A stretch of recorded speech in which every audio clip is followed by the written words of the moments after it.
Itangazo risohotse nonaha aka kamwanya rivuye kuri AFC M23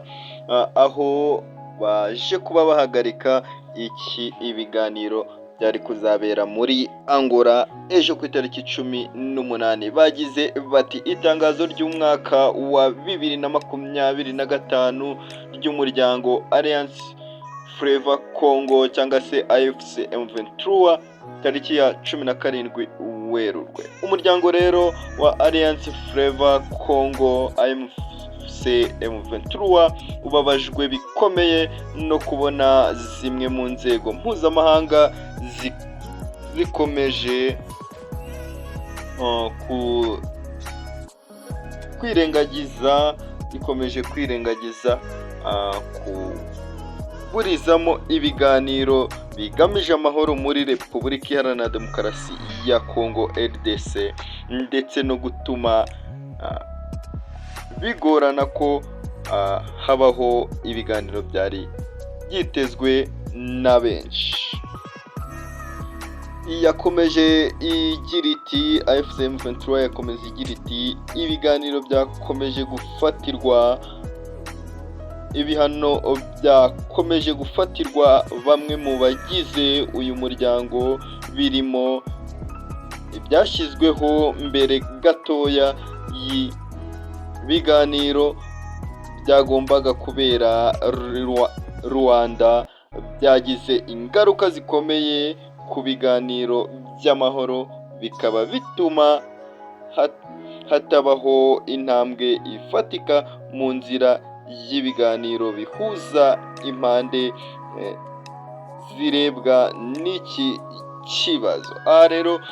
ni mu ncamake rero tuje kuba twagusomera iyi M23 nk'uko murebera rino tangazo yaje kuba isohora, cyangwa se M23 AFC baje kuba basohora iri tangazo nyuma y'uko abayobozi bakomeye muri M23 baje kuba bafatirwa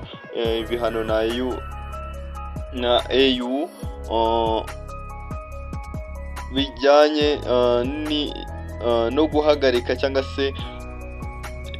n'ibihano byabafatiwe mu buryo bugiye butandukanye, kimwe n'abayobozi bagiye bakomeye b'igihugu cy'u Rwanda mu nzego z'umutekano za RDF ndetse n'ibigo bimwe mu gihugu cy'u Rwanda. Ni hano rero byaje kuba bifatwa nyuma y'uko haza kuba ikintu gikomeye, kandi nanone ni ikintu cyaje kuba hagati y'igihugu cy'u Rwanda n'igihugu cy'Ububiligi, aho igihugu cy'u Rwanda cyaje kuba gisohora ibaruwa yemeza ko gihagaritse umubano bidasubirwaho n'igihugu cy'Ububiligi, aho baje kuba batanga amasaha 48 kugira ngo abadiplomati bo mu gihugu cy'Ububiligi bari mu Rwanda babe barangije kuva hehe mu gihugu cy'u Rwanda. Nyuma ibyo byaje kuba bitera uburakari bukabije igihugu cy'Ububiligi, aho nacyo cyaje kuba cyemeza ko gihagaritse inkunga cyangwa se umubano wacyo n'u Rwanda nk'uko u Rwanda rwari rwabirangije, ndetse nabo baza kuba bemeza ko n'abadiplomati bari mu gihugu cy'Ububiligi b'u Rwanda ko bagomba kuba ayo masaha bavuye mu gihugu cy'Ububiligi. Ni ibintu rero byaje kuba bivugwaho ku buryo bwinshi bugiye butandukanye, ariko nanone tubibutsa ko ejo mu ijambo rya nyakubahwa Perezida wa Repubulika y'u Rwanda yari yaje kubigarukaho avuga ko agiye kwihanangiriza Ububiligi. Yagarutse ku Bubiligi uburyo bwaje bwijandika muri kino kibazo, cyangwa se bukomeje kubeshyera u Rwanda, ndetse busaba amahanga yose gufatira ibihano u Rwanda. U Rwanda rero rwaje kubona ko rubisuzumye ko nta mubano uri hagati yabo, ruza kuba rwafata icyemezo cyo guhagarika umubano bafitanye, ndetse ibi twaje kuba twabireba neza dusanga ari ikintu gikomeye ko mu gihugu cy'u Rwanda nk'uko ari Mukurarinda amaze kubitangaza kuri televiziyo y'igihugu cy'u Rwanda, agaruka ko avuga uko bihagaze cyangwa bisobanura neza, avuga ibijyanye n'amashuri y'Ababiligi ari mu gihugu cy'u Rwanda, yaje kuba atangaza uburyo bizagenda, navuga ko umunyamakuru yamubajije uburyo abana basanzwe biga uko bizagenda, baba bazabanza bakabareka bakarangiza igihembwe cy'amashuri cyangwa se umwaka w'amashuri, aza gutangaza ko yaba ari uruhande rw'u Rwanda ndetse n'Ububiligi ari ngombwa kuba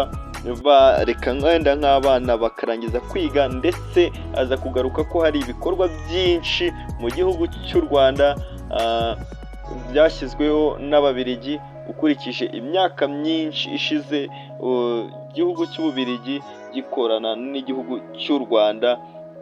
avuga ko umunsi umwe cyangwa se ayo masaha ibyo bikorwa byose bitaba bimaze guhagarara. Ikindi yaje kuba ari Mukurarinda, umuvugizi w'u Rwanda rero yaje kuba agarukaho ni ikijyanye n'inyubako z'Ababiligi ziri mu gihugu cy'u Rwanda ndetse n'ububiko, ubwo ni amadokima y'Ababiligi, aho yaje kuba atangaza ko Ububiligi cyangwa se abo badiplomate bataba barangije gukusanya cyangwa kwitegura kugira ngo babe bakwimura ibyo bikoresho byabo byose icyarimwe, baza kuba